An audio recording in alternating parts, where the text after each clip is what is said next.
Thank you very much for coming to this seminar, which is going to try and develop some of the things that we were talking about in the two previous lectures. And we'll do so with reference to two texts, one by Rilke, one by George.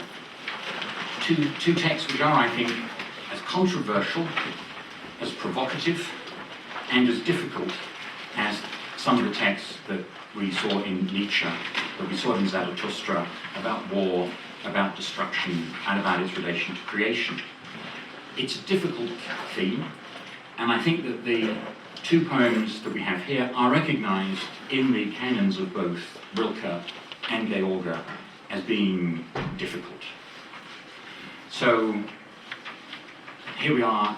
What I want to do is to take us through the texts, make some comments for the first half of the seminar, and then invite comments and allow discussion to develop in the second half. That said, if any questions arise as we're going through the poems where people aren't clear, very happy to deal with questions at that stage if people think that it's important. But otherwise, if that's acceptable, we'll run the session by my talking about these two texts and then opening up for discussion. There is a problem in particular about dealing with poetry in translation. But because the working language of the Odyssey is English, and because the preponderance of speakers here are English speakers, what I will do is to comment and go through the poems in the translation, but you do have the original German there in front of you as well. So you have, for the first text, the 5 hymns by Rilke, you have the English followed by the original German, then we come to the George poem, Der Krieg, the war, again you have the English translation, then followed by the German. And I will try, as I go through, to make references, links from the translation to the original German, which I hope will be helpful to non-native speakers as well. So, starting then with creation and destruction in Rilke and George, and beginning with Rilke. Rilke, a poet who has very clear links back to Goethe, to Nietzsche, with whom he's roughly contemporaneous, and indeed to this area of Switzerland that we're in, the Engadine as well. In 1919, Rilke leaves Germany for Switzerland, and he stays in various locations before he moves in 1921 into the Schloss Musotte, which is just outside Sierre in the French-speaking part of Switzerland. But he does, as I say, visit the Engadine in the summer of 1919, and when he's here in 1919, he does go and see the stone that's set up in Nietzsche's honour not far from here. So he's a kind of Nietzschean in spirit, as it were. But the text that we're looking at is slightly earlier. It's written in August 1914, and the Fünf Gesänge, or the 5 hymns, are intimately bound up with the geopolitical events of 1914. In other words, we're looking right at the beginning of the First World War. And I think that this text is helpful.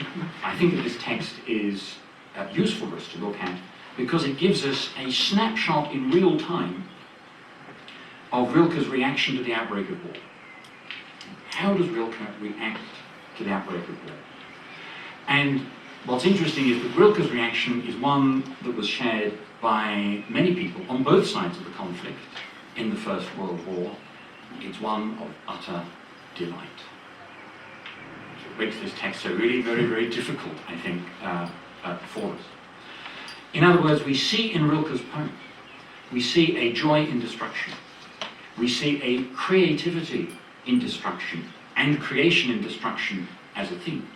But we are also talking about a poetic response, on the one hand, a poetic response, but to real geopolitical events on the other, to real war, to the First World War, not as a metaphor, but as a tragic and bloody reality.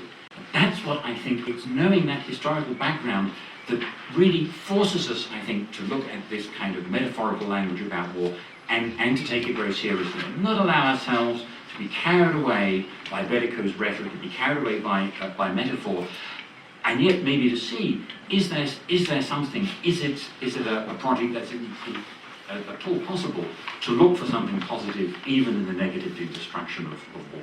It's a controversial theme, and I'm not proposing a thesis. I'm not proposing that we should look for such a response. What I'm attempting to do is, looking at Rilke's text and then George's, is to ask, is there any material here that can be worked with in a Jungian way against the background that I've talked about of Nietzsche and war? But it is provocative language, it seems to me, that we find in these texts. But let's look at them then. The Fünf Gesänge on page 187 of the translation, we have 5 hymns. And the first hymn, I'll just take us quickly through it and comment on it. For the first time I see you rising, here said, remote, incredible war god. How thickly our peaceful corners intersown with terrible action, suddenly grown mature, small even yesterday, needing nurture, and now tall as a man, tomorrow towering beyond man's reach. Before we know it, he's there, the glowing God himself, tearing his crop out of the nation's roots, and harvest begins. Up whirl the human sheaves to the human thunderstorm. Summer is left behind among the sports on the green. Playing children remain there, remembering elders, trustful women. The universal parting mingles with moving fragrance of blossoming limes, whose heavy scent will hold a meaning for years. Brides are more chosenly walking, as though not only one life had united with theirs, but a whole people set their affections in tune. With slowly measuring gaze, boys encircle the youth that already belongs to the more adventurous future. He who has stood perplexed in the web of 100 contradictory voices, oh, how the single call has lightened his life. For what, beside this, the one thing needful would not seem merest caprice. A God at last. Since the God of peace so often eluded our grasp, the God of battles has grasped us, hurling his bolt, while over the heart full of home screams his thunderous dwelling, his scarlet heaven.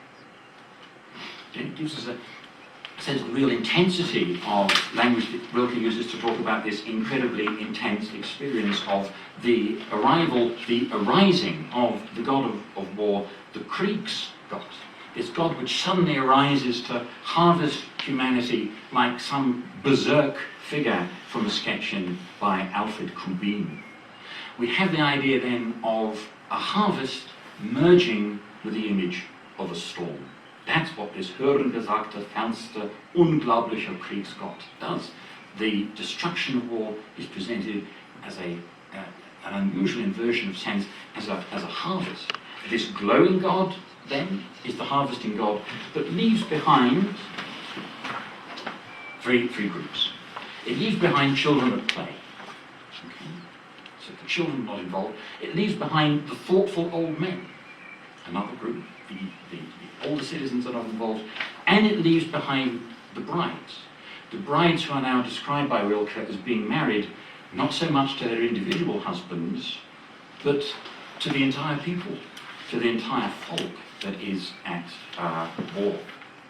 And they are, these groups are described as remaining at home against the blühende Linden, the blossoming trees, that blossom then which is in a counterpoint to the image of the deathly harvesting of the war god, but of course the linden, the lime tree too, archetypal tree for German Romanticism. The German Romantic poet, it was unter den Linden and some, the lime tree. It's not by chance that Rilke chooses to put this tree in here. In the final lines, a group of young boys encircle the older youth who has now heard the call to battle. And the poetic narrator, which seems so hard to dissociate from Rilke himself, if we look at Rilke's correspondence in this period, rejoices that at last we have a God. Even if it is the God of slaughter, even if it is, as he says, der Schlachtgott, such a God is better than the God of peace. Why? Because we are at last seized, we are at last gripped, we are at last ergriffen, to use this term that Jung uses when he's talking about the experience of Wotan in his essay of 1936. And we'll see again this sense of it's better to have a god of war or no than no god, kind of ties in with better a god of war than a god of peace too, ties in with the critique that George makes of a complacent society. In the second hymn, this idea of Ergriffenheit is taken up. Oh, to see men in the grip of something. Already our drama had grown unreal. The invented image no longer answered our hearts. Now, though, beloved, the time talked like a prophet, blindly, full of primeval soul. Hark, you've never heard it before. You are now the trees, trees which the violent wind, loudlier and loudlier rocks, storming hither over the level years, from far ancestral feeling, from loftier deeds, from lofty heroic ranges, soon to shine purer and nearer in the newly fallen snow of your jubilant glory. How the animate landscape is being transformed. There pass fragrant youthful poppies and older trees, while saplings recently sprung bend after those on the march. You that have once already in bearing experienced parting, now, O mothers, shall feel joy of being givers again. Give as though you were infinite. Give, be a bountiful nature to these upspringing days. Send with a blessing your sons. And girls, to think that they love you, to think of being felt in such hearts, that such frightful impulsion wandered in gentle disguise once with your flowering selves. Prudence restrained you. Now a more infinite love, like that of the mythical maids of long ago, is permitted. The hoper standing as though in a garden of hope, the weeper weeping as though in a constellation named after one that wept. So this theme of Ergriffenheit, of being gripped, seized, being taken over by something higher, maybe something divine, that Jung talks about in his analysis of the Second World War in 1936. What Rilke suggests in this stanza, it seems to me, is that this sensation of Ergriffenheit lends authenticity to the theatre of modern life. The theatre of modern life in which the invented image, the images of modern life, no longer have anything to say to us. And into this vacuum rushes a kind of violent excess of meaning in the form of war, so that time itself becomes prophetic and speaks out of what is described here as the primordial spirit in the German Aus dem ältesten Geist. The image then of the storm found in the first hymn is elaborated and developed, and Rilke goes so far as to hint, problematically I think, that war in some sense confers creative powers. Because he draws his attention to two groups, okay? To mothers, the mothers who give and give birth again and again. It's as if the war is conferring fertility. And to the young women, it confers a kind of erotic attraction, because they now abandon their caution and prudence and can indulge in an embrace of unending love. Okay? So, whereas in the first stanza, these groups were left behind, the bride of a public group was left behind, now they are participating through being the mothers and the lovers of soldiers. The third hymn commences 3 days into the war itself. And of course, neither Rilke nor anyone else could have imagined how many more days, how many more weeks, how many more months and years the war had to run. But in this third poem, a new reflective sense comes in. Only 3 days and now, ... question mark.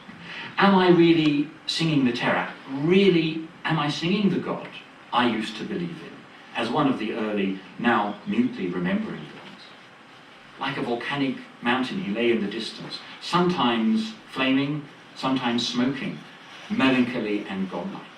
Although now and then perhaps a neighbouring hamlet quivered, we went on lifting the single lyre to other, to what future gods? When up stood he, stands, higher than standing towers, higher than the breathed air of days we've left behind. Stands, overstands, and we we are glowingly fused to a new creation he's animating with death. I too exist no longer. My heart is beating with the beat of the general heart, and the general mouth is forcing my lips apart. And yet, like a ship's siren, there howls within me at night the vast interrogation, whither, whither, whither? Does the God from his lofty shoulder see where we are going?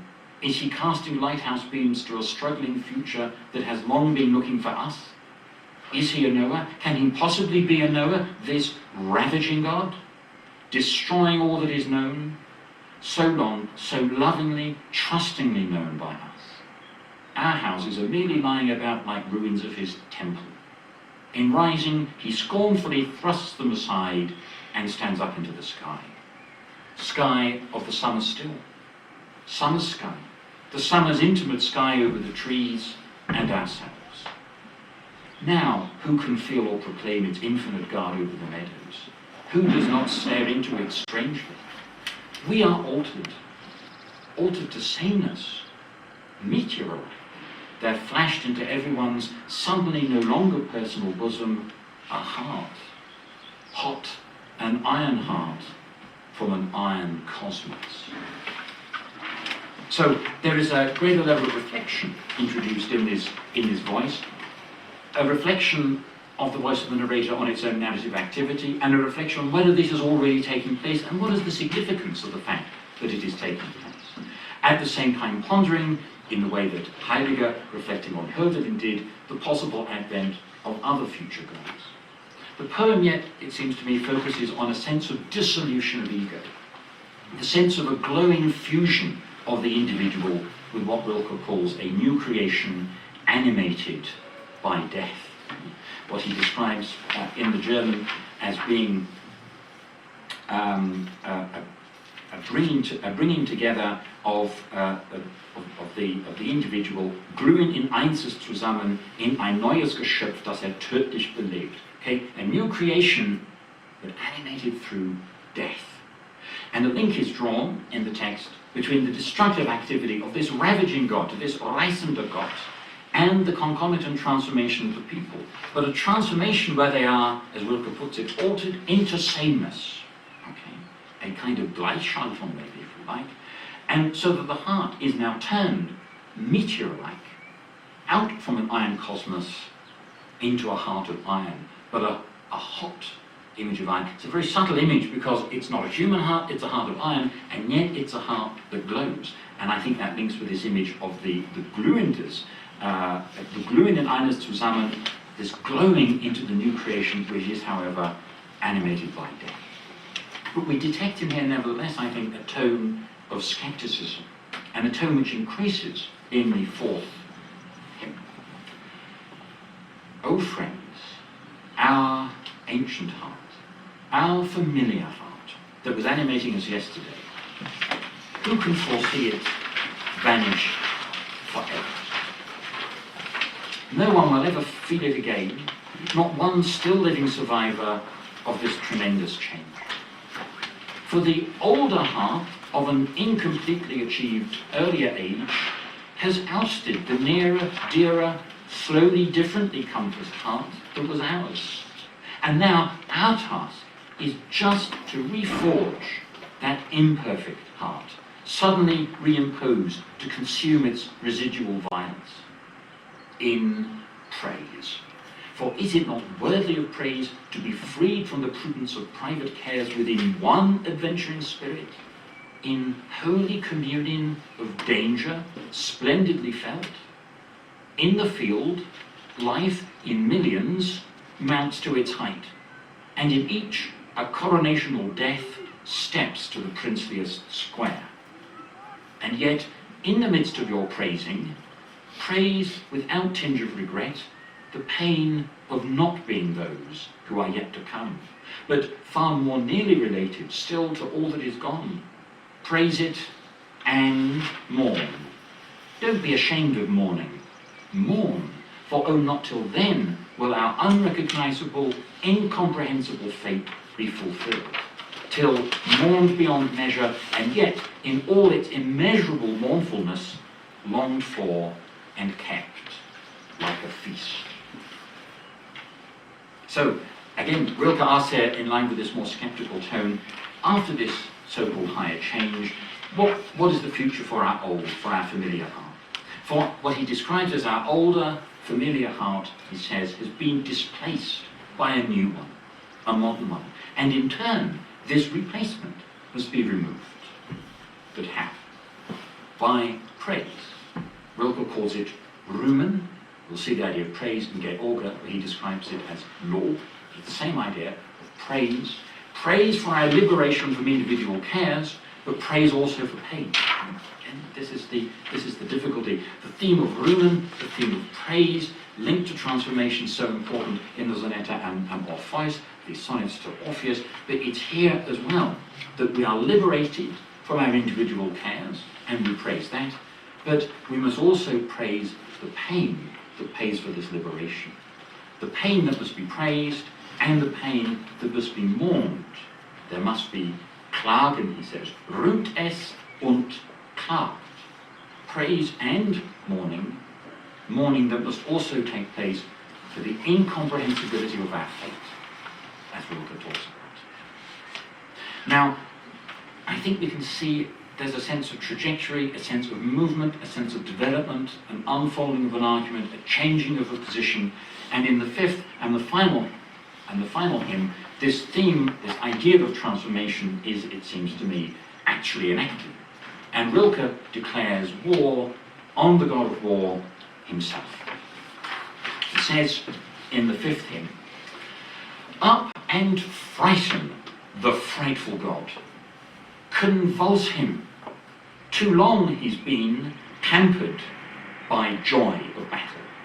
Let pain, new, astoundedly staring pain of battle, hurl you ahead of his rage. Though dominated by blood that has hurtled down from faraway fathers on high, let your mood remain ever your own, not aping earlier pristine moods, but proving whether you are not pain, pain in action. For pain has her triumph too, and a flag flames up over your heads in the wind from the foe. A flag? Yes, pain's, the flag of pain. That heavily flapping cloth of pain with which every one of you's wiped his sweating, hell-hot face. Where the face that belongs to you all compresses itself into features of the future, perhaps, if only hate were not always at home there, but wonder, resolute pain, magnificent rage that the blinded races around you should have suddenly interrupted your peaceful vision. They, from whom as from air and mine you had gravely won yourselves breath and earth. For in comprehending, learning, entertaining within you, much though it came from afar, you felt your peculiar task. Now you're confined once more to what is your own, though now it has grown far greater, and though it be far from world, accept it as world. Make use of it like a mirror, catching the sun and casting the sun it has caught upon those who have erred and strayed. May your own error burn itself out in the painful, terrible heart." So, the joy of battle, again, entirely unverblüht, he does not disguise this at all. He talks about the joy of battle. And yet now we see only a few days in, there's a change, there's a move. He's talking about replacing the joy of battle with the pain of battle. A pain which itself becomes a flag to be borne aloft as an emblem of suffering. We wave, he says, above our heads the flag of pain, die Fahne des Schmerzes, not least because the cause of our pain is hatred. Our wonder, our resolute pain, he says, our magnificent rage, in which we discover our sense of our individual calling or task. To do three things: to comprehend, and to learn, and to internalize. A set of processes, comprehension, learning, and internalization. A set of processes by means of which we re-establish our connection with the world, with Welt. Even if what is most truly ours das eigene is not truly the world, we should accept it as our world. Nehmt es wie Welt. And we should use what is most truly ours as we would a mirror, to reflect the light of the sun onto those who have gone astray, as our going astray is burnt and consumed in, he says, im schrecklichen Herzen. Brenne im schmerzhaften auf, im schrecklichen Herzen, in our painful, in our terrible heart. Rilke's poem then is, as terrible as it sounds, and I think probably as terrible as it is, a celebration of war. There it is, the fünf Gesänge is what they do, and at the same time, and what rescues them from being literature, which I don't think would be worth our while looking at, is also a redefinition of what war means. Because taken in its totality, across these 5 stanzas, Rilke does not play down the suffering, or the pain, or the schmerz of war. I think we see that very clearly in this 5th stanza with his image of die Fahne des Schmerzes. But Rilke insists, in a difficult and controversial way, that pain, even the pain of war, can be used as part of the self-constituting task. The self-constituting task that is the task of self-constitution, the constitution or constellation of the sun. And Rilke's poem, as I say, links with other parts of his oeuvre, the figure of the laments, for example, Die Klagen in the Elegies, in the 10th elegy written in 1922, is there, I think, in this idea of Klagen as well. The motif of praise, as I mentioned, in the sonnets to Orpheus, and also as well with the second poem that I want to look at, a text which you wouldn't think is possible, but is, I think, even more controversial and difficult to deal with. That is to say, Stefan George's text, The War, Der Krieg. And so I'll move over to have a look at that. Keep turning the pages on the handout will eventually bring you past the German of the Rilke to the English translation of George's poem. And for those who want to look at the original German, if you keep turning the pages, then you'll come to the original German there as well.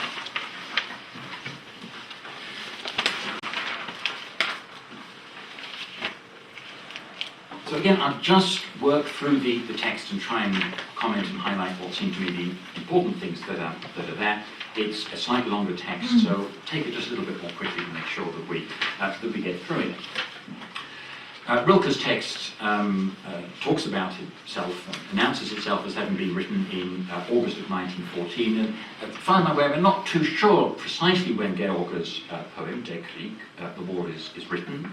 Sometime between 1914 and 17, it's possible that it was an ongoing project at which he worked. But what's interesting is that the poem was produced in a special edition, very special edition of the poem. Limited edition comes out in the middle of the war itself in 1917. But the poem is also then taken up in 1928 in the collection of poems by George, which is called Das Neue Reich of 1928.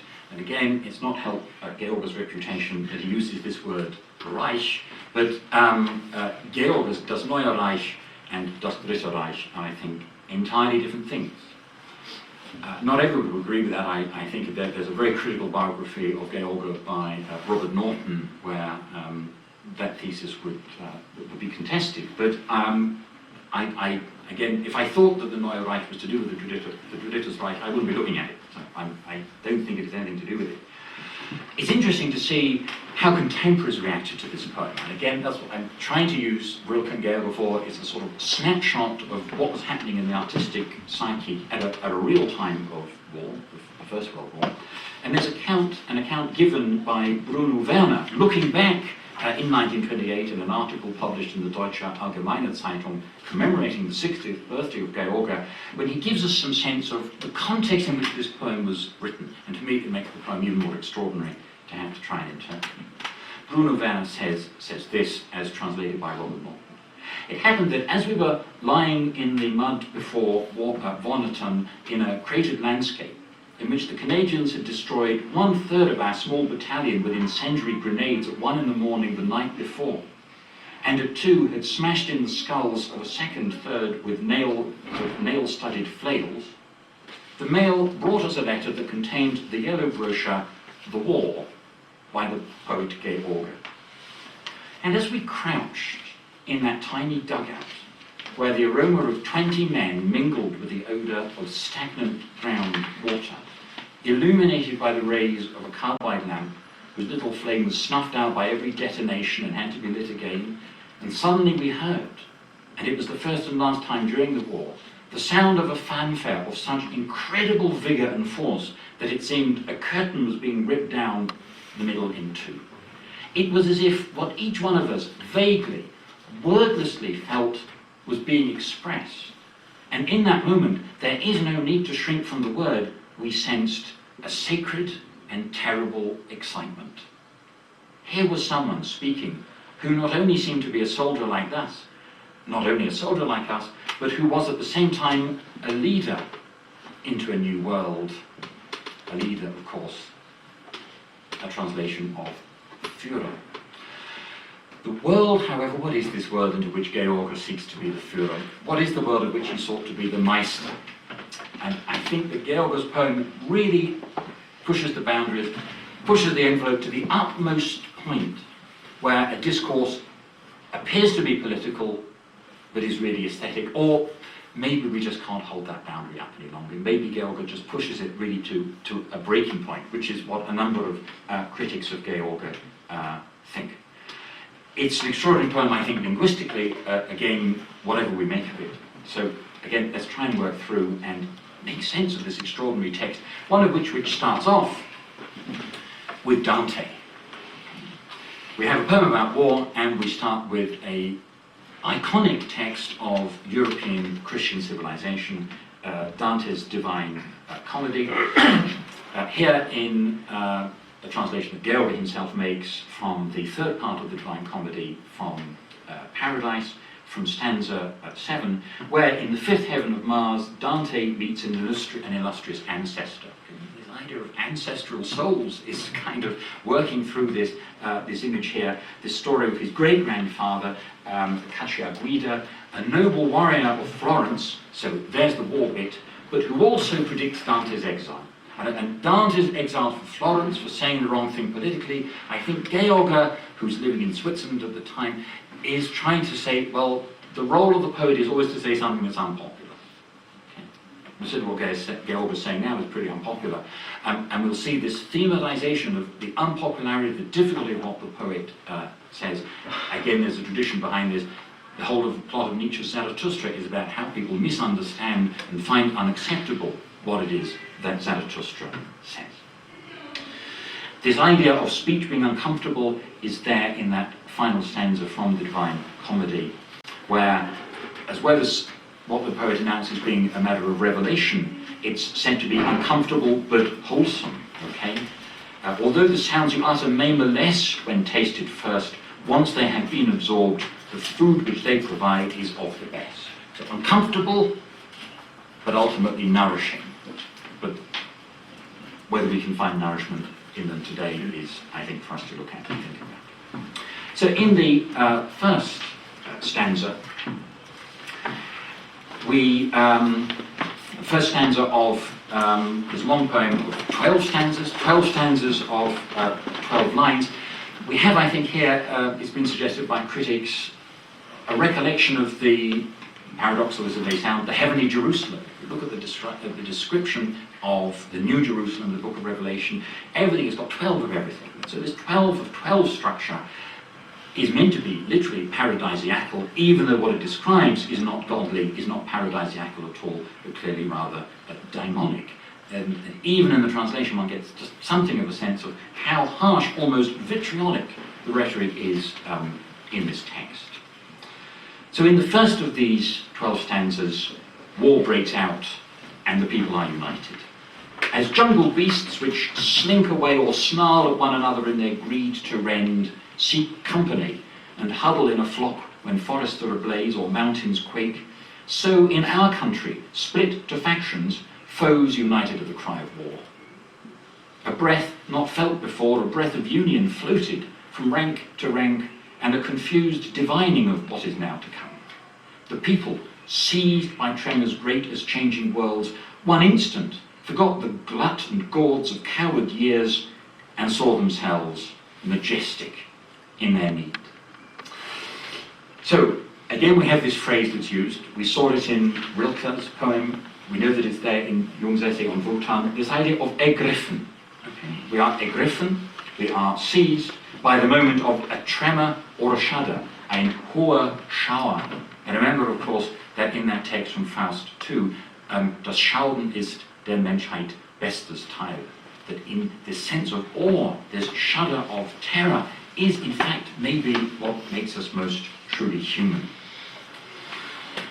So, stanza 1 moves to stanza 2. There's a kind of narrative here before the poem really collapses into rhetoric, where the people journey off up to the hermit on the mountain. A reference to Elijah in the second book of Kings, but also not hard to see as an imaging of George up in the Swiss Alps. They journeyed to the hermit on the hill. Does this stupendous fate still leave you calm? He said, these shudders were your best response. What grips you now, I knew it long ago. Long have I sweated blood of anguish, while they played and played with fire. I exhausted my tears before, and I had none today. The thing was almost done, and no one saw. The worst is yet to be, and no one sees. You yield to pressure goading from without. These are the beacons only, not the tidings. The struggle as you wage it is not mine. So, the hermit on the mountain, George in person as it were, the poet is completely unmoved. Unlike Rilke's poem, where the poetic eye is itself gripped by the war, here we have the very opposite. The poet is not at all moved by these events, because the poet had already seen them. And because the poet, in a kind of almost blasphemous Christ-like agony in the Garden of Gethsemane, has been sweating these beads of blooded anguish, as it's referred to. And it really is almost a comparison of the poet to a kind of Christ-like figure, who has then nothing to do with what it is that concerns the people. Well, as Georg says, the reaction to this is not a positive one. We're told, nie wird dem Seher Dank. The lot and attitude of the poet is not to have gratitude. The seer, he says in stanza 3, is never thanked. He meets with scorn and stones when he foretells disaster, fury and stones when it arrives. The crimes unnumbered, which all ascribe to force or luck, the hidden descent of man to lava call for penance. What are the slaughtered multitudes to him, if life itself is slain? He cannot splutter of native virtue and of Latin malice. Here, whining women, old and sated burghers are more at fault than bayonets and guns of our adversaries. For our sons and grandsons, dismembered bodies for their glassy eyes. So, the people are not grateful. The prophet is never recognised, let alone in his own land. And whereas in Rilke, time itself becomes prophetic and becomes thereby, so to speak, involved with war, George's seer remains impassive. Even impassive, that is, in the face of mass slaughter. They're very difficult lines. Was ist ihm Mord von Hunderttausenden, von Mord am Leben selbst?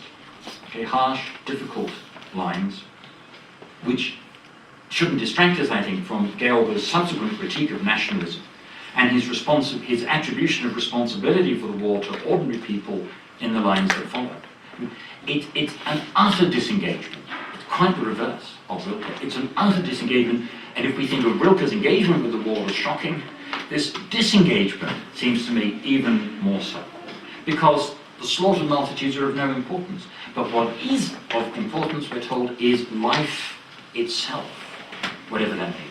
So it's as if the poet is trying to take up a position which is higher than the political events that are going on around her. So this critique of nationalism on the one hand, which we would probably look at as a positive thing, the poet's not going to get involved with any silly national stereotyping, nevertheless has a side of disdain for the individual. What does it matter? All these silly, ordinary people are responsible for what's happened, for this slaughter, in the face of which he remains impassive, because he's more interested in Mord am Leben selbst. And even if these lines are difficult, what does Mord am Leben selbst mean? And is there a positive stance to be seen here on the part of the poet? That yes, loss of life is terrible, but the loss of the idea of life is even more terrible. That, I think, is what Georg is trying to put here in, as I say, very, very provocative and difficult lines. What then is the poet to do positively? We're told this in stanza 4. And again, we saw Rilke talking about Rühmen, here Georg talks about Lob. The task then of the poet, we're told, his charge is praise and blame, amends and prayer. He lives and serves upon his way, with blessings dispatched the youngest of those dear to him. I'll just stop and close the door.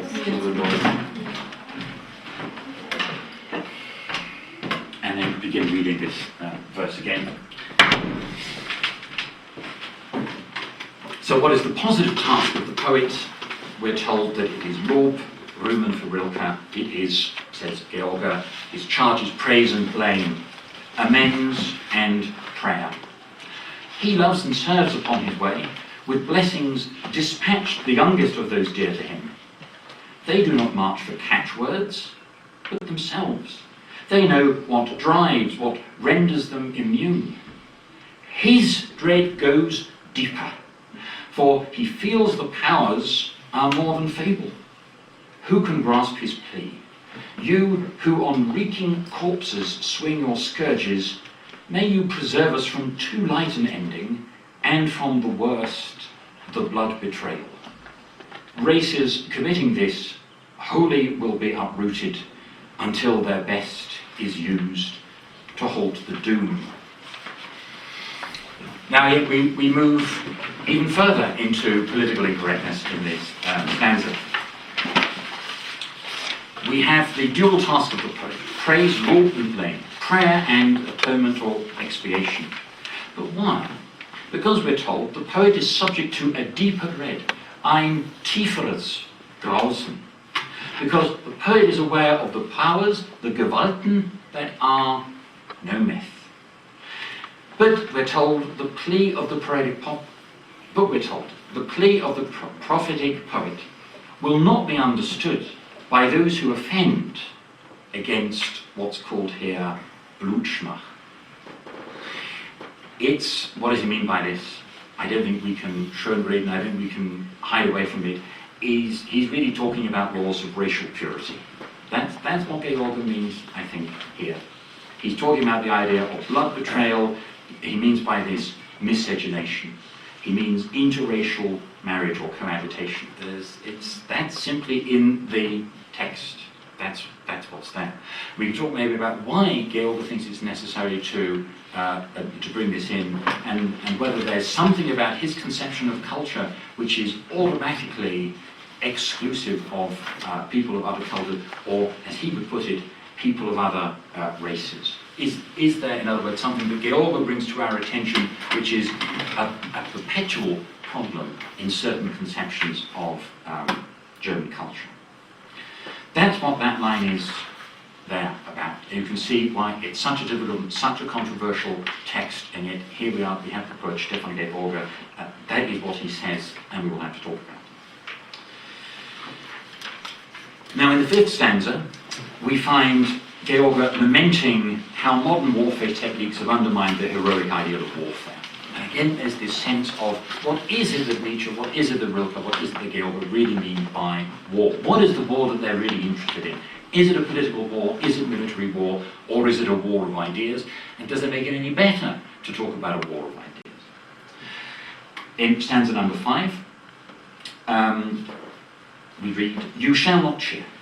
No rise will mark the end, but only downfalls, many and inglorious. Monsters of lead and iron, tubes and rods escape their maker's hand and rage unruly. Who saw his comrade crushed to pulp and fragments, who lived the life of vermin in the broken and desecrated earth, must laugh with hatred at speeches once heroic, now deceitful. The ancient god of battles is no more, and in decay a fevered world is sickening toward death. The only ichors that are sacred are those which, still unstained, are spent in floods. So here we have this sense of modern warfare, all of this mechanical, military equipment that he talks about, the monsters of lead and iron, the tubes and the rods. He says this undermines the heroic ideal of warfare. And that's why I think there's room for interpreting this poem. It's not simply, when he addresses himself to war, the immediate event of the First World War, because that, he says, it isn't really warfare at all. It's lost any heroic ideal to it. So that the god of war, der alte Gott der Schlachten, as he calls him, or what Rilke calls der Kriegsgott, der Schlachtgott, is no more. Even though it's incredibly bellicose, there is an anti-war component, I think, unbelievably hiding squirreled away somewhere in this text. And that's why we have this terribly difficult line where he talks about the blood. He talks there in the final line, Heilig sind nur die Säfte, noch makelfrei verspritzt, ein ganzer Strom. That the spilling of blood only has any meaning anymore because it's shed in such great quantities.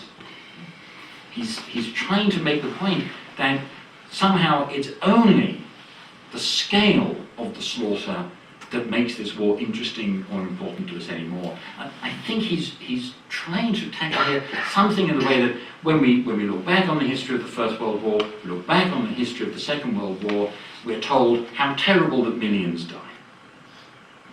And I think that, in a way, George here helps us to say, well, of course it's true. It's terrible that millions die. It's also true that it's terrible if one person dies. In other words, have we fallen into a way of thinking where it's only where we compare the numbers that we somehow get a sense of slaughter? That's what I think he's trying to get at here. That we're only shocked now by scale. That's the only thing I think he's trying to make in his very, very difficult way in this poem. It's the only way I can make sense of that line, I have to say. Now, stanza 6 is a very culturally specific stanza. A kind of flashback or a kind of historical moment of the moment when Paul von Hindenburg takes charge of the army in 1916, saving what Wilhelm II and his circle had been unable to preserve. That is the idea of the German Reich. That's really, I think, the specific political background to what we have in the 6th stanza. Who is the man who stands for all, and where is the only word that holds on judgment day? Monarchs with pasteboard crowns and silly gestures, lawyers and scribes and traders, froth and chaff. Even in firm and charted limits, turmoil, then threat of chaos. From a modest house in suburbs of the greyest of our towns, supported by his cane, a plain, forgotten old man appeared and solved the hour's riddle. He saved what they, God knows, with pompous slogans had driven to the chasm's brink, the realm. But from the fouler foe he cannot succour. And this moves then into section 7, stanza 7, a clear description of the pointlessness of modern war. Here, George tells us, have you no eye for sacrifice unmeasured, for strength of unity? These also flourish across the border. In nefarious eras, offerings are useless, duties dim and dull. Crowds have their value, but they shape no symbols, are aimless and forgetful.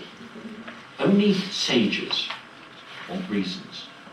People drool of charity, humaneness, and embark on monstrous slaughter. On spittle of the basest wooing follows the slime of vile affront. and what's at odds would fawn with fond caresses if the future made manifest its terror to their eyes. So he's saying, in response to this rhetorical question that's put, well, are you not in some way moved by people making the sacrifice?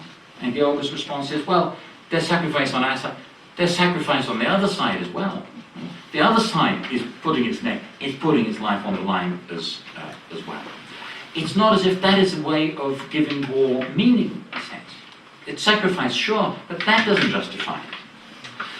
And he is absolutely unremitting, I think, in his critique of the hypocrisy of society, where people talk about charity, people talk about humaneness, we have all these great ideals, and then what do? We embark on war.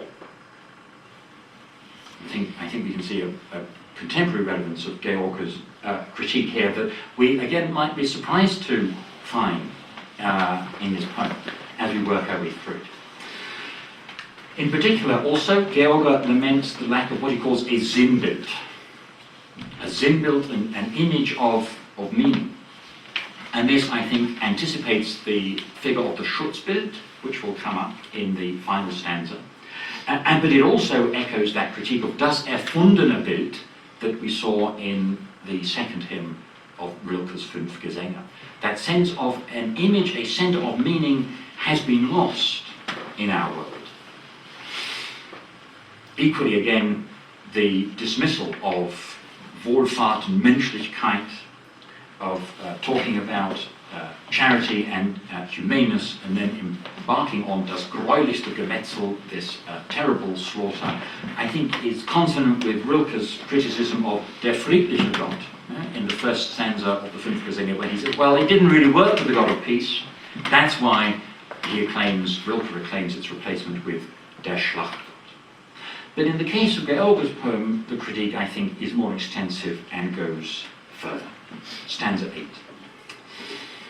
Und was schwillt auf als Geist, he says. He says, this bloated mask is spirit, blooms so frail, spring from another soil. The withered Kent of zenith and a resurrection savours of rotten fruit. The old will not be young when they return. Who speaks of truth and errs in basic truth is maddest of the mad. The wily say, a lesson for the future, that will be different though. And those who face it must learn to change, to grow the inner eye. Not one who summons now and thinks he governs knows that he gropes about in doom, and no one can see the palest flicker of a dawn. So, again, was schwillt auf als Geist, this is called spirit, this is what our society is about. This then modern Geist, for which George has only contempt, stands in contrast in Rilke's second hymn, which talks about speaking aus dem ältesten Geist. Okay? They both have a criticism of the modern Geist and are looking for a primordial, for an ältester Geist. And yet here, the structural development of the argument in George is slightly different from Rilke's poem. Whereas Rilke's poem unfolds and changes and develops its position, here we have in the George text a shuttling forth between criticism and the sense of a positive hope, of a positive change. There is, he says, a chance for change. There is, even amid this futility which he has so scathingly set out, he says there is a chance for complete reversal. There is, what he says, a chance for vollste Umkehr, complete reversal. Not a going back, but not a Rückkehr, but an Umkehr, a vollste Umkehr, which lies, he says, in contemplation and inner sense. Schau und innere Sinn. And this idea is taken forth in an ambiguous way in the next stanza, which utters a prophecy of a new generation. But what kind of a generation is it that George is looking forward to here? Stanza 9. Less strange that millions die than that more millions still dare to live. Whose rhythm is his era's will see the present only as a spook. A childish fool finds comfort in, you did it. No, all and none, so reads the final verdict. A cheating fool pretends, this time the kingdom of peace is near. But when reprieves are over, your ankles and your knees again shall wade in must, the master trod. But then a race will spring to life, whose gaze does not dissemble, who know their fate, and will not turn to stone for fear of pitiless Gorgonian law. So amid this, again, a very brutally put sense of confusion in George, what's more surprising, that millions die, or that millions dare to live? Stanza 9 moves into a prophetic mode, I think akin to the Rilke poem, when it says there will be a new generation, even as, up to its knees in the must, in the new wine, in the fermented juice of the master, i.e. in blood, it will have to wade. This new generation, he says, will have no hypocritical eye, kein Heuchelauge. It's a generation of truth, unlike the false truth which he sees so typical of modern society. But rather, they will have the fateful eye, das Schicksalsauge, those of whom the iron Gorgon-like law does not turn to stone. Now, who or what is this new race?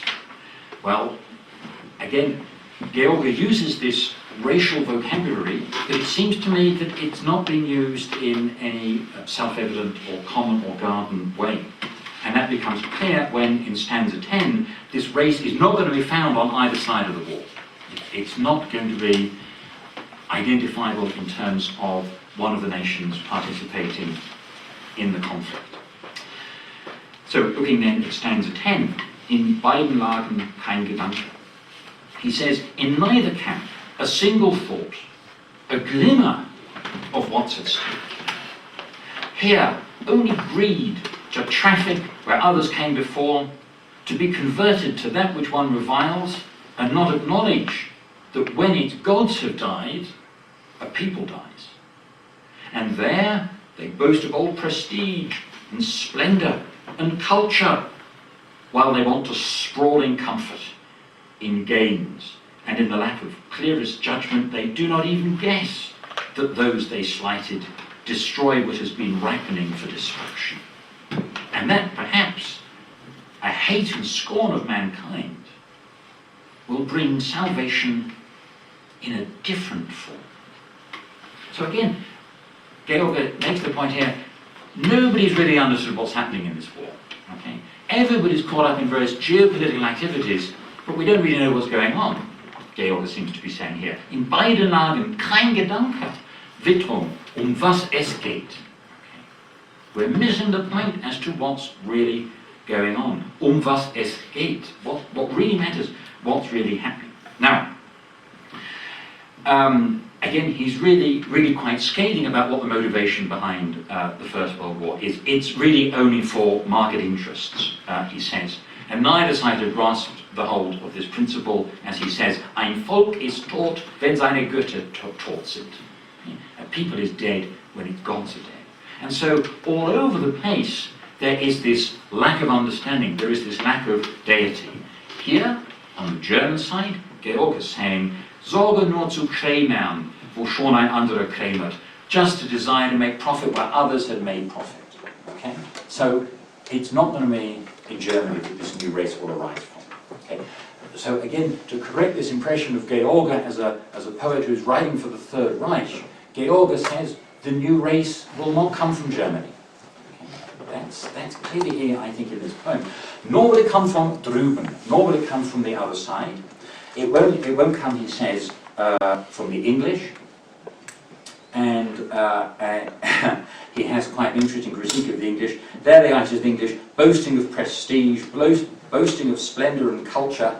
They don't really care about any of those things. They just want to sprawl in comfort and in gains. The English have kind of lost themselves to materialism.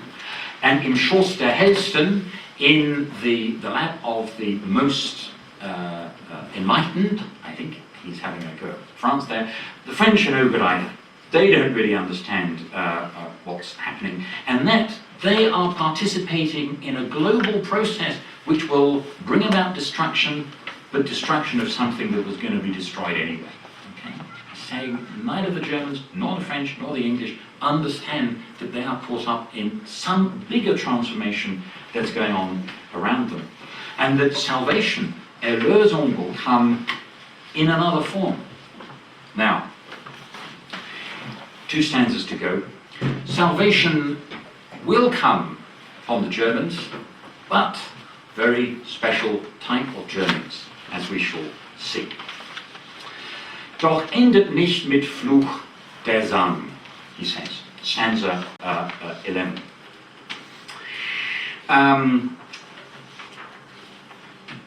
We've got to have a kind of positive meaning, he says. Let the song not end in curse. Some ears already grasp my praise of stuff and stem, of seed and fruit, and many hands already are stretched toward me when I proclaim, O land, too beautiful for alien feet to ravage, where groves are harps for winds, where in the osiers a flute resounds, and where the dream still weaves, although your children always try to rend it, and where the radiant mother of Caucasians who are embroiled and vicious now first showed her real, unchanging face. O land, still hiding so great a promise that it cannot fall. So,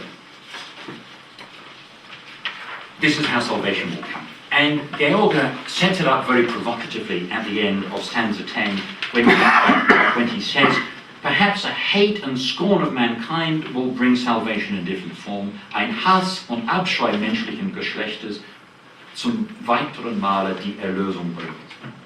That line, talking about the hate and scorn of mankind, is an allusion to Tacitus. An allusion to Tacitus talking about the exclusion of the Jewish Christians. Again, you can see the very difficult kind of line which George is treading here. He describes the Germans as really being the Jewish Christians.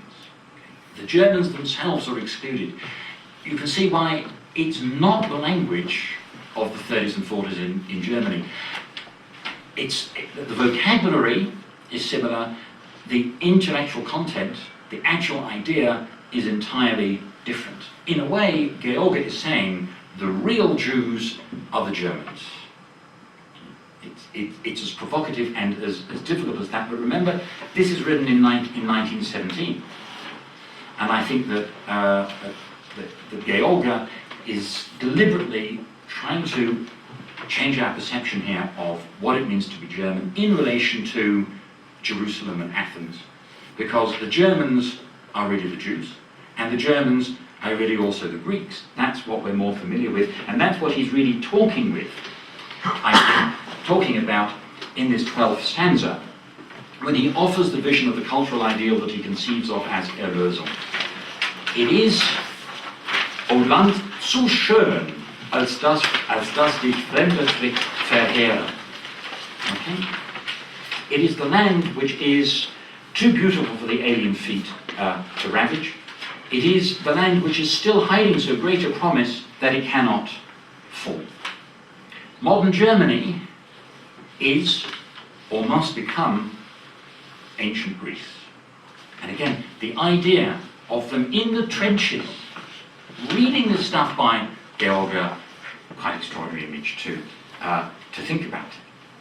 And so, in stanza 11, we have this evocation of ancient Greece, and as a continuity to it, in stanza 12, the final stanza, 12th of the 12 stanzas, we move from Greek mythology to Norse mythology to Germanic mythology in the final stanza.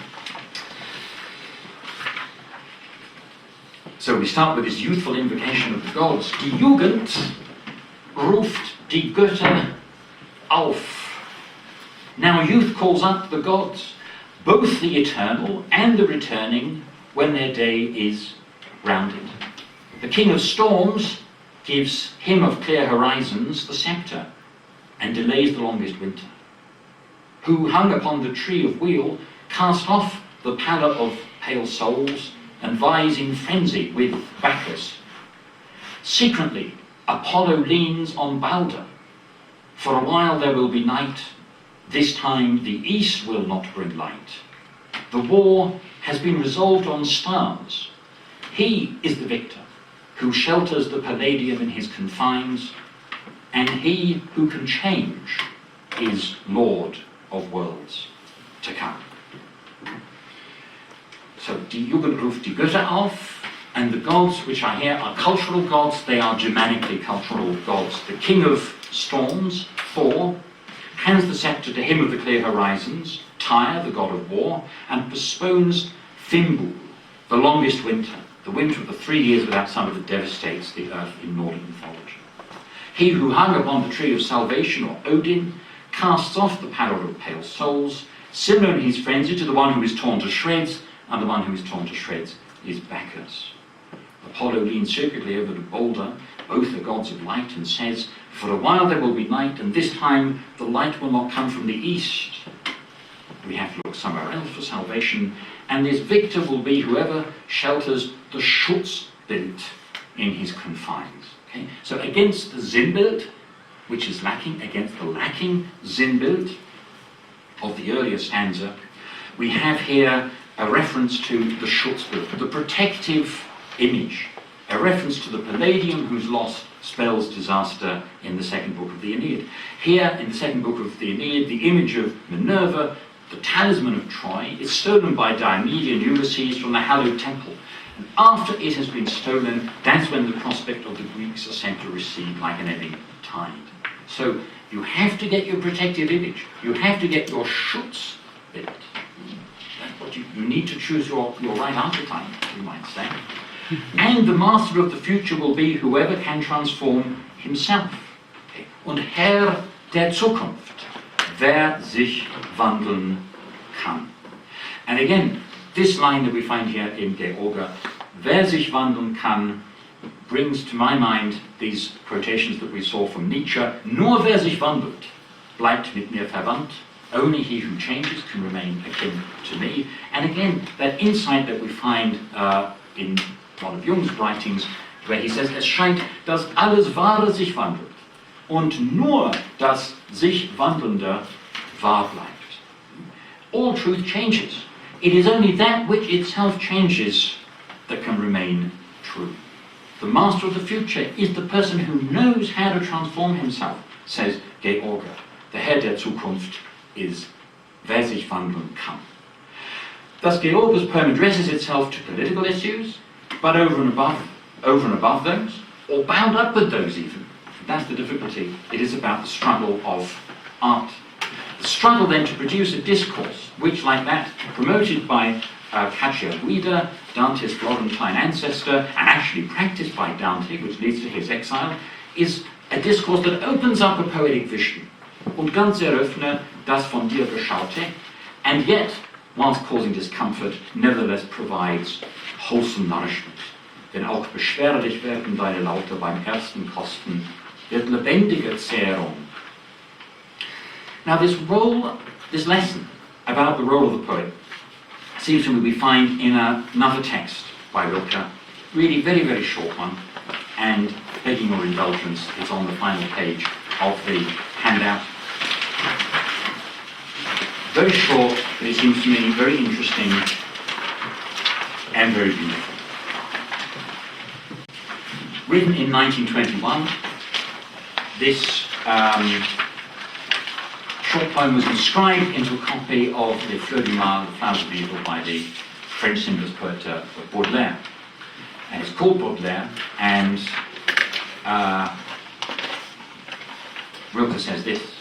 I'll read the English, then the German. The English is quite difficult, the German, I think, much simpler, but we'll try and see.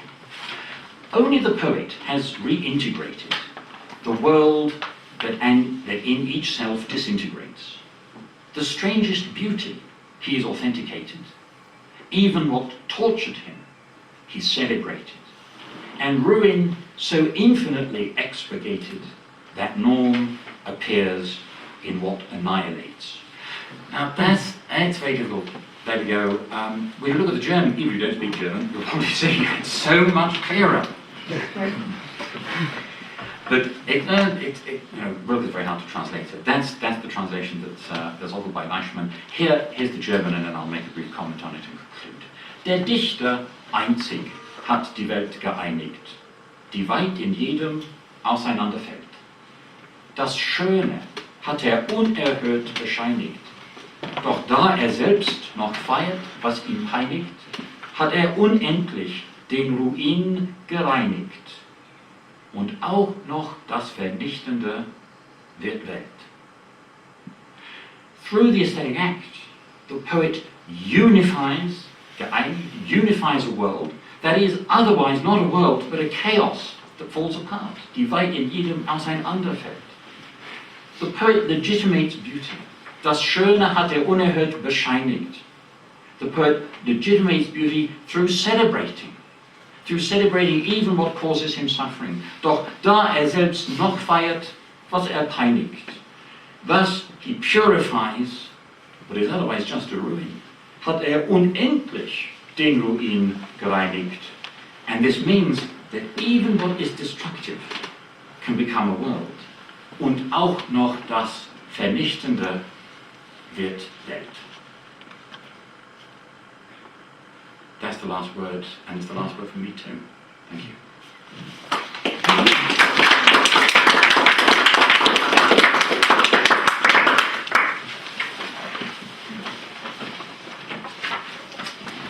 Now, what does one do with this stuff? I've tried to work through it. I've tried to really take seriously this theme of creation and destruction.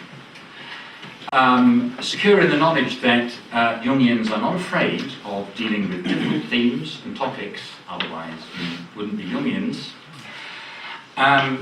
It seems to me these texts are very radical, incredibly difficult for us to read. In some respects they inhabit a discursive realm. We can only imagine what it must have been like to think like that. So many of their ideas appear to be only accessible through the form of exceptionally unpleasant and extreme right-wing politics. And yet it seems to me, because otherwise if I did just think it was right-wing ranting, I wouldn't bother to read them, I wouldn't bother to put them in front of you. It seems to me that they are, as provocative as they are, more complex than that. And so let me, for the remaining part of this seminar, open up the floor to discussion, comment and question, and just what you make of these texts, which I find extraordinarily fascinating. So, please, open it up to you. Well, I can sort of have a go, perhaps simplistically. Listen to you this morning when you talked about the hero, I think, well, I may not use those terms. You talked about the bow and the lyre. It seems to me that you called up, as it were, an image of the ideal warrior, which perhaps doesn't translate into any kind of reality ever, which we can only ever approximate. And it seems to me that, well, certainly I'm more comfortable, interestingly enough, with the George poem than I am with the Rilke. Though I know a little bit more about Rilke than I know about Georg. About him I know very little. And in the end, I don't really find any difficult. Well, yes, of course there are difficulties of all sorts, but in the kind of, and it may just be that I'm misreading, but in the what I see as the kind of final message of the Georg poem is very clear in some sense, because if I go back to what you said this morning in this, if you like, this rereading of Nietzsche, and not falling in. I mean, the danger, of course, is with all these idealisms that they're going to be taken by one side or the other and become a kind of text which justifies the Holocaust. But And so but that danger is always there. I mean, and that danger is there in the Jungian ideas as well. But that attempt at sort of keeping it in terms of the individual, in terms of that sort of heroic purity and that heroic ideal, which in Norse mythology, I mean, finally ends up with Odin sacrificing himself for his people. And he's a hanging god. So that's some sort of, a response to what you lectured this morning and what I heard this afternoon. That's very helpful, thank you. I mean, one of the things which I think is interesting about these texts is they are texts which are explicitly focused on the First World War. And yet, the position from which we read them is automatically to sort of default back to thinking about the Second World War. Or the Second World War is a kind of automatic historical prism through which we then look at things. And you're quite right that whilst there is no mention in these texts of the Holocaust, that remains a historical given which inflects our interpretation of anything that comes before and after. But yet these are texts which are not about the Second World War. And it's interesting that when Jung talks about the First World War and the Second World War in Memories and Dreams and Reflections, there's an interesting ambiguity when he talks about the archetypes of Dionysus and the archetypes of Wotan, is that in the Wotan essay, it's plain, it's talking about the Second World War, or he's talking about the runner to what becomes the Second World War, and then in his essay Nach der Katastrophe, he's looking at the Second World War. But he also talked about the archetypes of Wotan in reference to the First World War as well. So there's an interesting ambiguity there in the way that he reflects on these things. Maybe a suggestive, maybe a significant ambiguity. I just wanted, and I'll come to you in a moment, but I was interested why you said the Georg poem was not as difficult. Well, can I just add a comment to that? Yes, maybe that'll help us too. I mean, Europe was in a pretty lousy state at the beginning, in the early part of the 20th century. And there is that parallel that in the middle of that century, things are even worse, despite the order of these guys. And I mean, the old gods are dead, in a sense. Yes. And to come quickly back to the question you just asked, I'll try a simple answer. What discomforts me about the Rilke poem is that there is a kind of belief in the war, which I find retrospectively, and of course hindsight is wonderful, so I can put myself in his position and I can sort of see how one might be taken by that notion. Whereas Georg, it seems to me, right from the start, to see through that and to say that this is a terrible mess and we've lost what I would call the heroic ideal. Yes. I think that's helpful. I see what you mean there. I mean, there is this interesting phenomenon that numerous poets, numerous artists, numerous intellectuals, when the First World War breaks out, are full of enthusiasm for it. And it's been a big theme in, the Disenchantment sets in pretty soon as well, but expressionist painting reflects this enthusiasm. In fact, you get images of war and destruction before the war begins. Freud is initially enthusiastic when it breaks out. You find expressionist poets, German poets, and English poets who are very, very enthusiastic about it. There is this idea of a war as a extraordinary way of thinking about it as purification. And there is an extraordinary intellectual response to the First World War in the form of Thomas Mann's very long, 400, 500 pages book, the Betrachtungen eines Unpolitischen, Reflections of a Non-Political Man. It looks very political to me when you read it, which is a justification of German culture against the French and the English. Now, Thomas Mann, it seems to me, has been remarkably successful in repositioning himself or rebranding himself because as a public intellectual, he is then known as being the good face of Germany. And as he makes this famous remark when he is in exile in America, he says, "Wo ich bin, ist die deutsche Kultur." He says, "Well, I'm the real German culture." It's extraordinary. I mean, on the one level, it's an extraordinary Anmaßung, an extraordinary presumption. And yet he gets away with it because his opponents are so terrible. And because you cannot criticize, because his opponents are so terrible, and you cannot criticize Thomas Mann without implicitly approving of his political opponents. And yet, what you find in Betrachtung eines Unpolitischen is a defense of an ideal of German culture in an outright nationalistic sense. It's not racial, it's not National Socialist, but it is almost this idea of Erlösung, salvation will come from Jews stroke Germans stroke Germanic Greeks stroke cultural ideal Germans that we find in George's poem.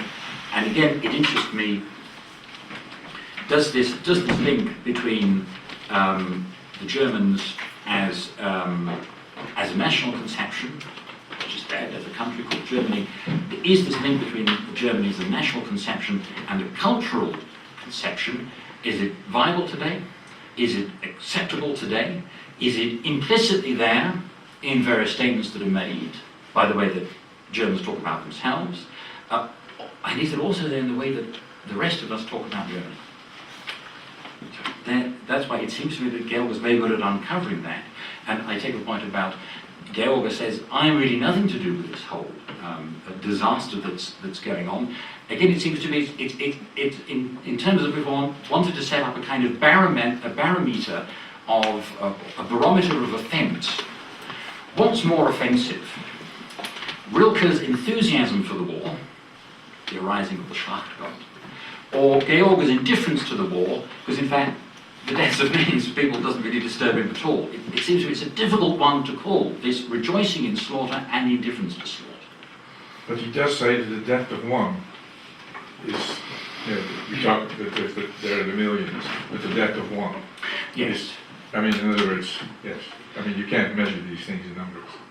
That's right. I think that's what he's picked up something on there where there is a certain sort of statistical approach to death, which seems to me very problematic. It's in the same way that in news reports, when there was the news report of the recent Air France air disaster, the British news told you there might have been 5 people from England on board. The German news said well, there were 6 people from Germany, and there's always this sort of trying to, as if there was something, well, we don't really care about the rest, that's okay. But there were, oh goodness me, there was only 6 English people, that's okay then. I mean, it's extraordinary how that what are we meant to do with that statistical information, it seems to me. It came to my mind that as a German, just because in Germany there is I think facing the amount of loss of lives in the World War II, and these things of course on other sides too, and this trauma, there's still a problem with this dark side, just dealing with the results that war has.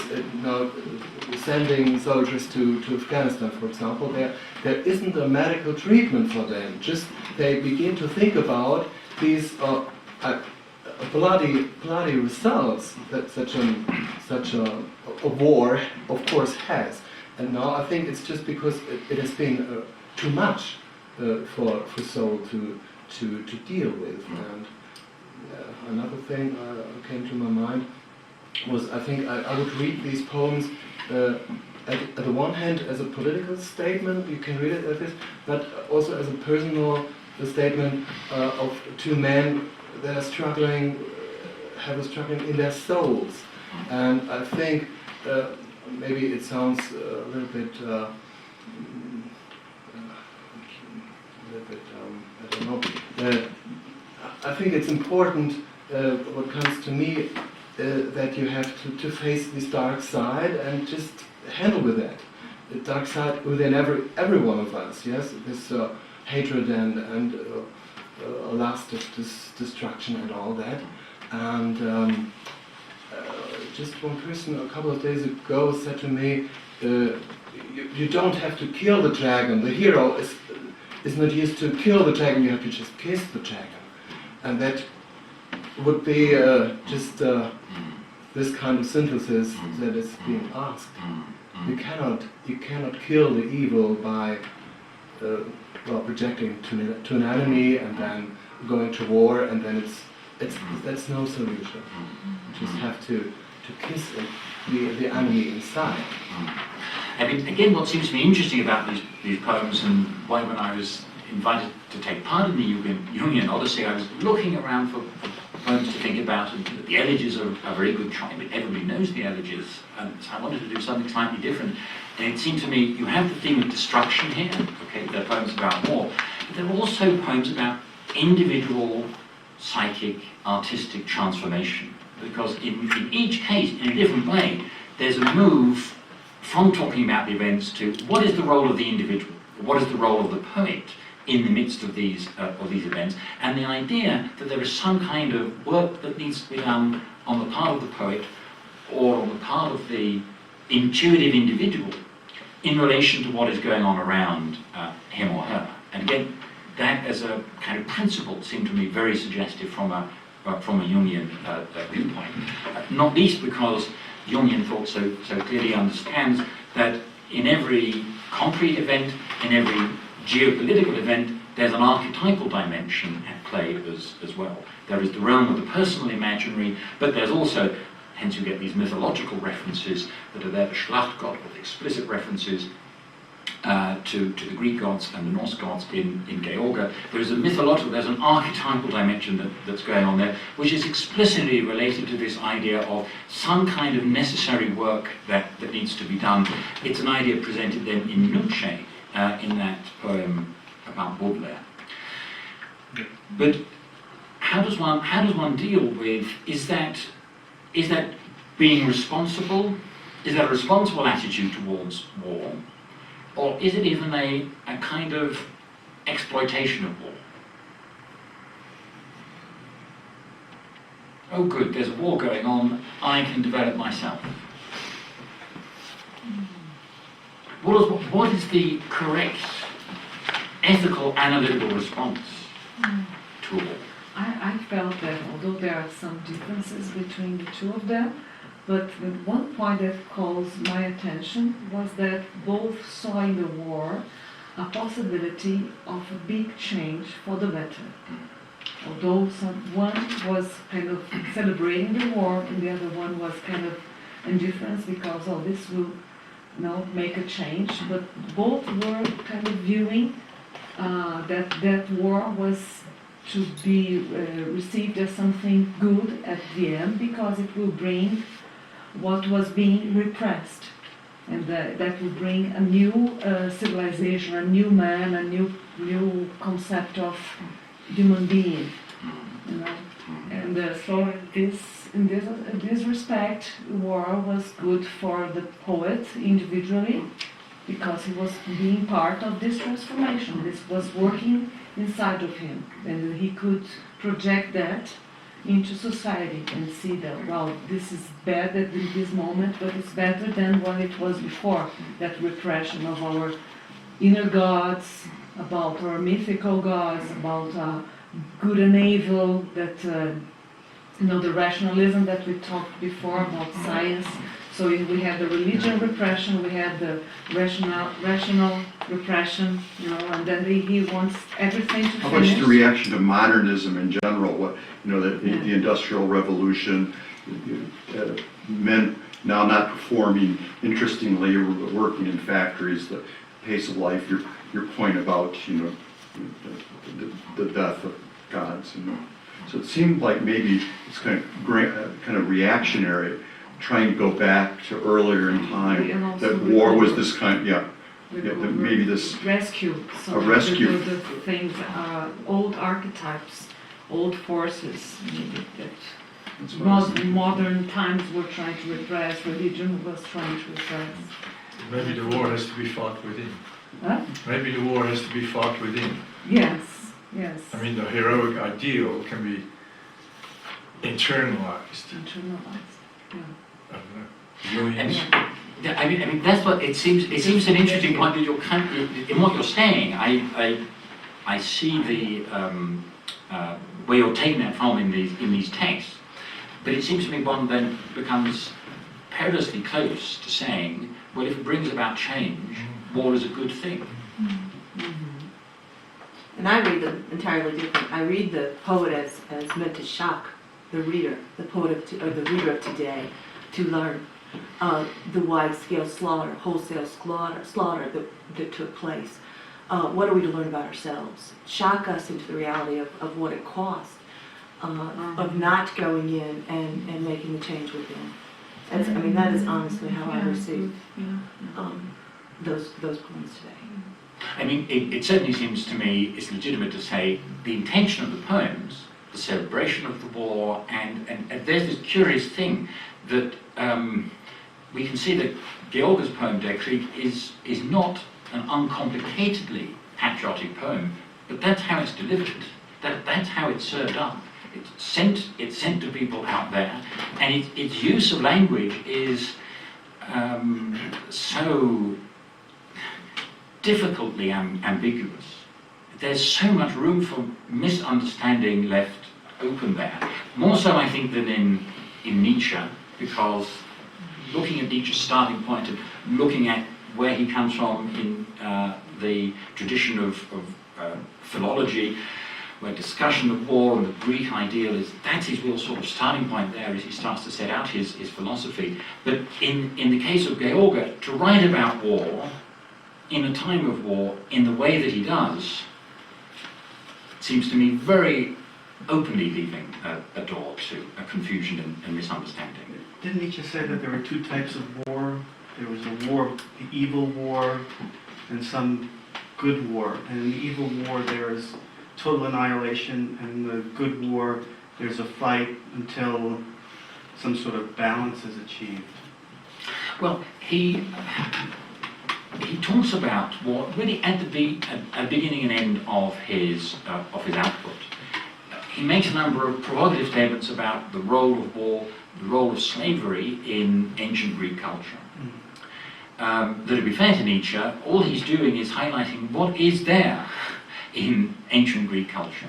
Ancient Greek culture, not simply ancient Greek culture, ancient Egyptian culture takes slavery as being an absolute starting point. That's how you build, that's how you get the pyramids built, is through slavery, not having the workers cooperative. And we're happy to go and look at the pyramids, but maybe not so happy to think about the slaves who built them. Or that we're happy to look at Greek temples when we're in Sicily or in Greece, and maybe not so happy to think about the conditions under which those buildings would have been put up, or indeed about the kind of lives that would have been necessary to set up some of those kind of religious cults. Or if one goes to Syria, you can visit the Temple of Baal, and you think, what marvelous, great, tall pillars here, and it's in the desert, and how absolutely spectacular and beautiful. And you've got to remember that that's where human sacrifice went on as well. And that what one's looking at and thinking, what beautiful pillars, is specifically designed to celebrate those human sacrifices as well. It's difficult, I think, to build that into our appreciation, or to acknowledge it as a factor in our appreciation, which either detracts from it, or if it contributes to it, does so for us in a very, very complicated way now. What Nietzsche, I think, does with his discourse of war is that he very soon abandons meaning real war and moves on to talking about a metaphorical war. And again, that's where it seems to me the Rilke poem and the George poem sit at this very uncomfortable cusp of talking about real political events and then shifting over into something that's to do with the metaphorical. In the case of Rilke, it seems to me the poem starts off as a celebration of war and starts immediately then to drift away from it and start questioning it. After only 3 days. And again, the thing is to say, well, how clever Rilke is. After only 3 days, he starts to have doubts. Or why didn't he start thinking 3 days earlier about where it was going? Or maybe, which is another possibility, that all of these kind of moral categories are entirely inappropriate. I'm constantly sitting here talking about how difficult and embarrassing, provocative they are. Really, that's just me. And I'm bringing a kind of moral judgment to bear upon these texts. And maybe we shouldn't be doing that at all. Is another possibility that one could maybe argue for. So this sense of a metaphorical war seems to me there in the George poem. It's kind of clever or tricky or cunning of George to produce a text which looks like nationalist propaganda and yet isn't. And I'd like to look more closely at the George reception to see that were people really aware of what was happening on with George. The story of George reception, like Nietzsche, is very much a history of misunderstandings. And you have George coming out with words talking about der Meister, talking about der Führer, talking about das Reich, and that all looks then tremendously problematic. Except he's doing that in before 1930 and before the NSDAP, and George has no track with the NSDAP whatsoever. But maybe again it's the question of the cultural presuppositions that we bring to it. Because when George talks about the poet being der Meister, he's really copying, I think, apparently. He's taking over an idea from the French tradition. He's thinking of the French poet Stéphane Mallarmé. Mallarmé has this discourse about le maître. And of course, it's one of the interesting things that Mallarmé talks about le maître, and it's somehow okay. George talks about der Meister, and immediately it's seen as being so much more difficult.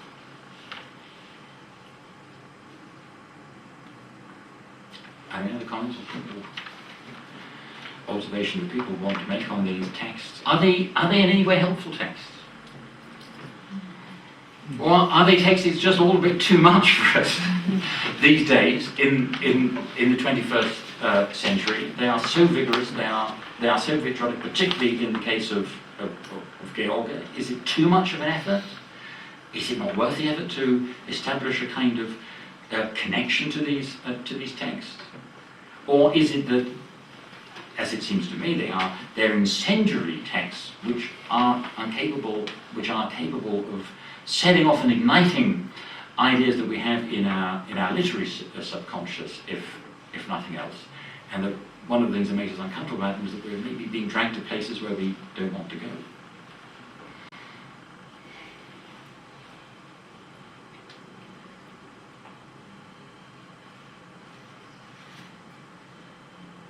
So both of them have a different approach, but both of them are trying to, in a different way, to shock the person, shock the reader, and showing the defects of the war and how you have to work inside of yourself, these shadows and these contradictions. Otherwise, the war explodes outside.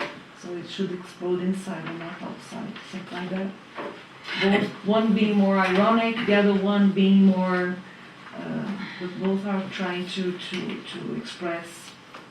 I think it's even this. I think it's even the other way around. They are very important in today's time because I sometimes have the feeling that when the war is far away, we talk so easily about wars, and when wars happen in today's time, they are rather far away from us. I mean, they're not really close, and this makes that war get something irrealistic. I mean, like it doesn't exist anymore, only over there. I mean, just far away, and then it loses its meaning, but it has a big impact on our life. And I think we have to rethink about how to think about destruction in a different way. And it's the other way around, I would say.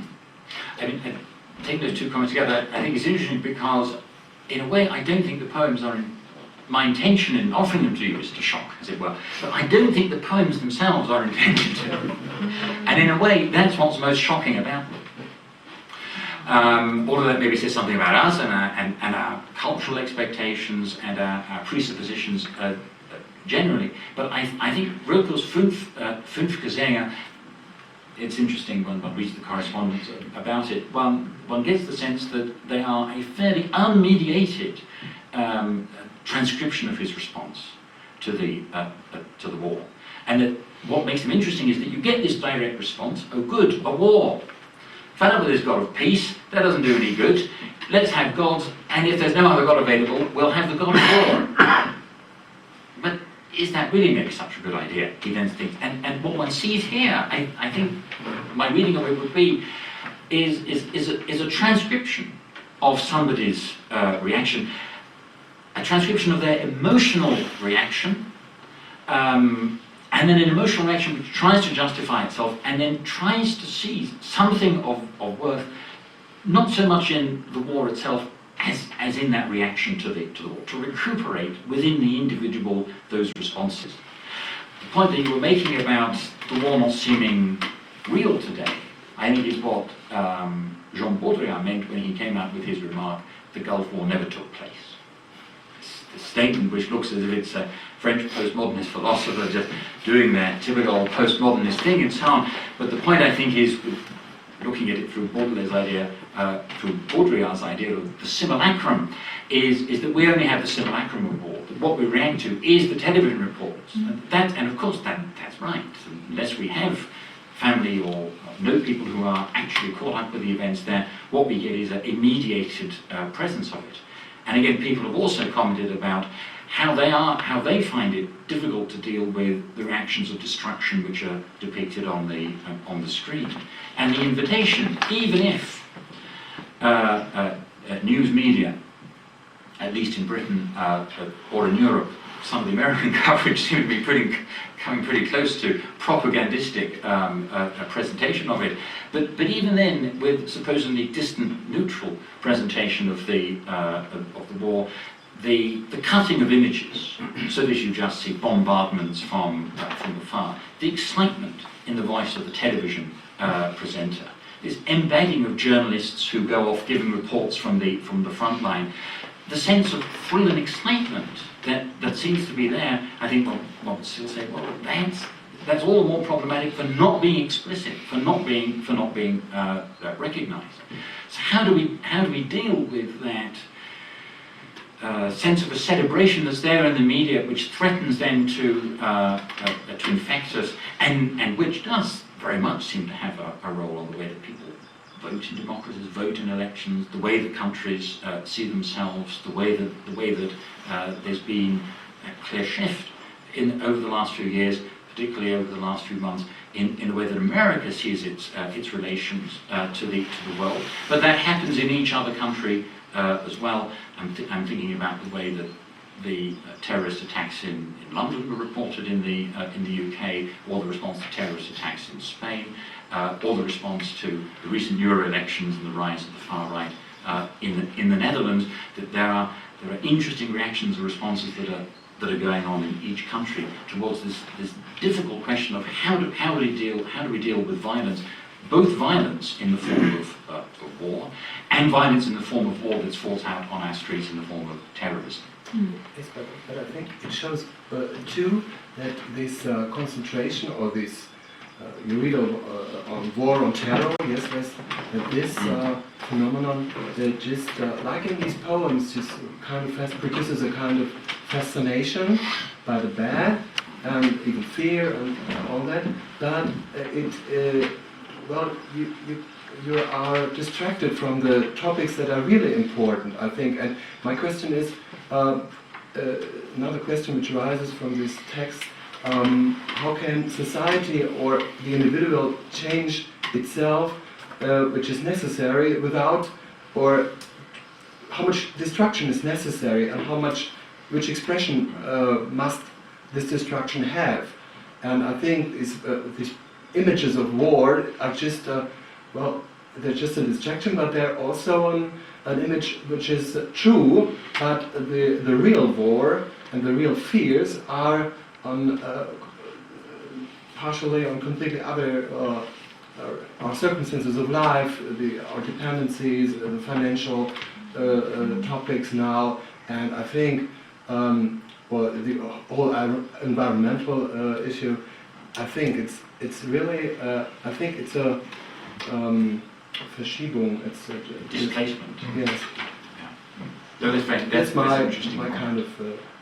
That's an interesting comment. I think that's helpful. I'll come back to that in a moment. May you want I to was just contribute thinking about something? this comment about war being too far away and too remote, and it doesn't have this impact, and so we need to have ways of realising this impact. But in some senses, the problem with modern warfare, from the point of view certainly of the soldiers, is that actually it's too close. There's that juxtaposition with out-and-out warfare and being back at home in peacetime. You know, when the British troops are sent out to Afghanistan, certainly the RAF crews, the problem is that it's within a few hours' flight. And they actually go out from their homes and drop their children off at kindergarten, get into the cockpit of their plane, go out to the arena of war, and then they can come back again and actually have to pick up that same child from kindergarten, and they can't cope with it. So they actually have to now go through a decompression, which is what they call it. They actually land in Cyprus and visit whatever they do in Cyprus, because they can't cope with the juxtaposition of the arena of war with peacetime. It's too close. That's an interesting comment, and it relates to what you were saying about this role of displacement. Is that it again what one finds in the George poem and the Rilke poem is in Rilke's case a clear sense of involvement, and in George's case a dismissal of the sense that he ought to be involved. Rilke is clearly very engaged, that's the whole point, and I mean, women don't have very positive roles assigned to them in the Rilke poem. It has to be said. They're basically either mothers or lovers, and that's about it. So one might want to look from a gender point of view as to whether it's a specifically male response that's being articulated in that poem as well. Again, it seems to me that the line about what a great war opportunity is for mothers to give birth to more soldiers and send them off to war with their blessing is a very difficult line for us to look at.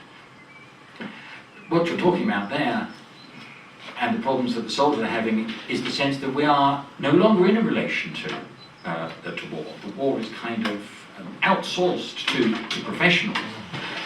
Whereas what these poems are doing is very much talking about a sense of involvement, or a sense of involvement through disengagement. In Rilke's case, it's the excitement of engagement, and then the reflection on it, and then an acknowledgement. I mean, he doesn't back away entirely from his jubilation. Starts talking instead about the flag of pain. Starts talking about that we must come to terms with our own heart. We have to do work on ourselves, but it's not a renunciation of war that one finds in the end.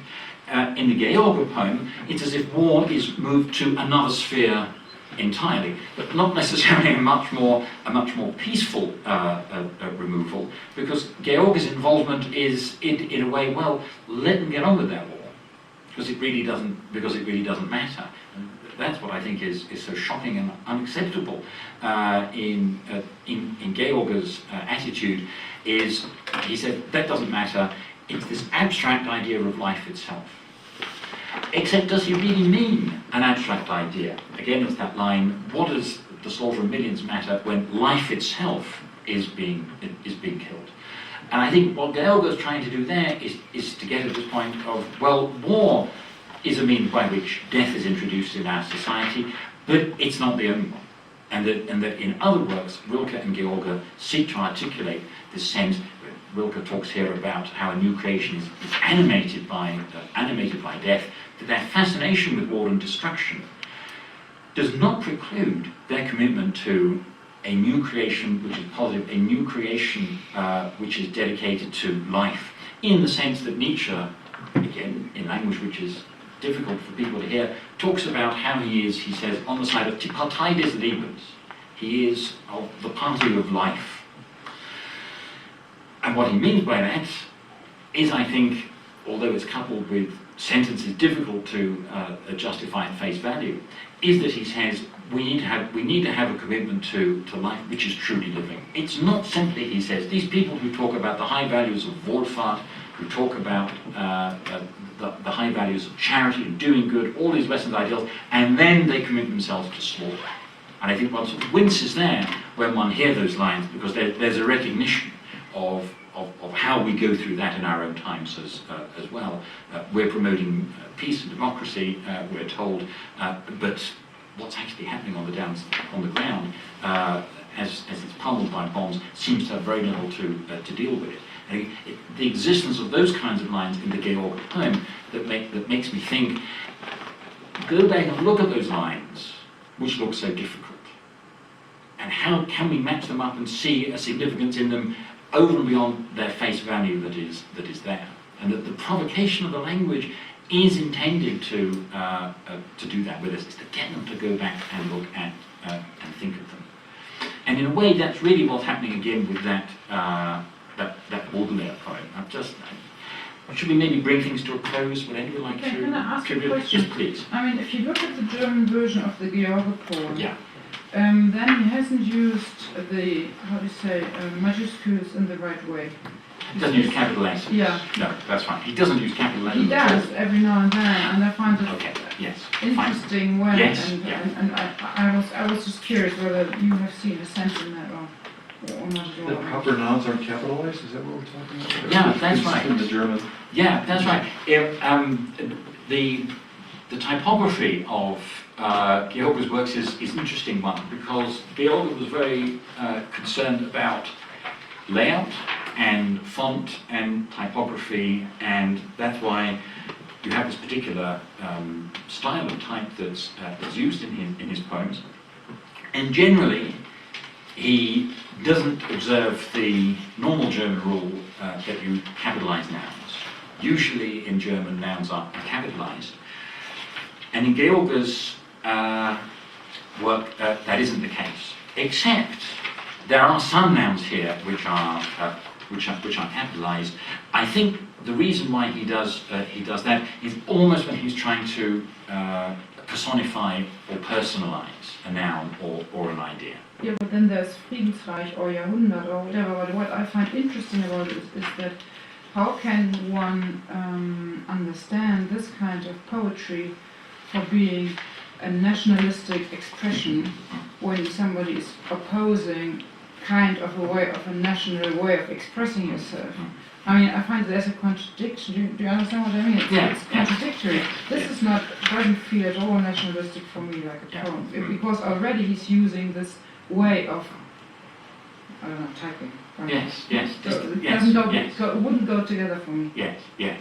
That's an interesting point. There is a sort of distancing from poetic convention. In other respects, Georg is very, very attentive to matters of meter, matters of rhyme. He pays very close attention to poetic form. Here we have this surely not insignificant replication of 12 stanzas of 12 lines each. So he's very, very precise about that.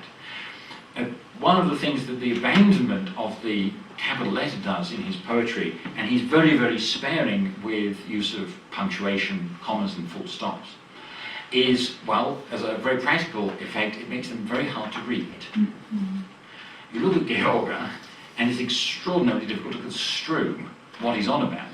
It's extraordinarily difficult to construe what he's on about anyway, but it's even more difficult just on that primary level of, I haven't got the punctuation and I haven't got the usual visual layout that guides one through the poem. And I think that's part of not a distancing from German, but a way of heightening the resources that arise by changing German typography and German layout. It is, I think, an intensification because you don't automatically construe the poems into clear clauses and relative clauses, because the relation of words, of nouns to verbs and so on is not as clear. It opens up possibilities of meaning. You have to work much harder even to get at the surface meaning. And I think that's what he's doing there. He does it to add a kind of added dimension of polyvalency to what he's doing. But that makes it even more difficult to put him in the drawer of being a nationalist kind of poet. I mean, this doesn't work at all with this kind of poet. That was my impression. That's entirely true, Yeah. but what tends to put him in that direction is his use of terms like Blutschmach. But that's one word, and it's interesting that you use it. Yes, But- yes, it but is. Yeah, Yes. you have to, I mean, one has to understand it the other way around, I think. I don't know. Yeah, it's certainly not a clear-cut matter, and it seems to me that what he talks here about Blutschmach needs to be looked at in context with his criticism about the only thing that's sacred about blood is now that there's so much of it being spilled. So again, seen in context, seen within the framework of the poem as a whole, it's not quite as difficult to justify its presence there. I have to say, I still think it's pretty difficult to justify what's going on with that word, but it's certainly not a one-dimensional term at any rate. And it's not well translated, I think.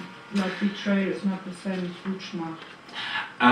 No, that's true. This is the Morvitz translation, and I've offered the standard translation to you, partly because it is the standard translation, and it's the one when people reading George in English will come to him through that translation. Also because it is extraordinarily difficult to translate.